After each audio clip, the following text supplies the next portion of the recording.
Now, think back a bit to your high school days, or even before your high school days, and then your days at ABT.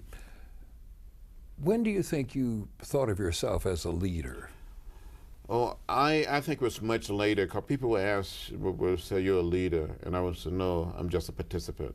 Even during the sit-ins, but even before then, even before, um, I think from time to time I got out front. I wanted to do something, and people would call me a leader. Um, in my own family with my sisters and brothers, I'm the one who was always saying, let's do this, let's do that. But even back in 1956, when I was 16 years old, with some of my brothers and sisters and first cousins, we had been so inspired by Dr. King, we went down to the public library Really? in 1956 in Troy, Alabama. We were crazy. I'm talking, we were crazy. It was dangerous. What happened? We went down there, we were trying to get library cards, trying to check out some books, and we were told by the librarian that the library was for whites only and not for colors. So I never ever went back to that library. Years later, many years later, I went back to the Pike County Public Library in Troy, Alabama, but it was a different building in 1998 for a book signing of my book, Walking with the Wind. And they gave me a library card. Oh, good.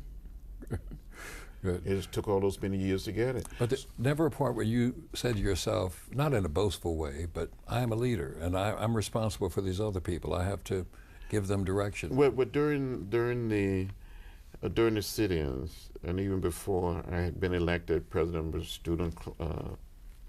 student body at American Baptist. I mean, that's a leadership position. Yeah, was I elected but it was a small student body. But years later, when I got involved in a sit-in, they would appoint what they call a floor leader, that you have to be in charge of a group. And I felt responsible. I felt responsible. And I know on another occasion when we went on the Freedom Ride, I was in charge of the Freedom. I became the spokesperson. That's what they would call it, the spokesperson, or the floor leader in this particular floor at Woolworth up on what they call the mezzanine.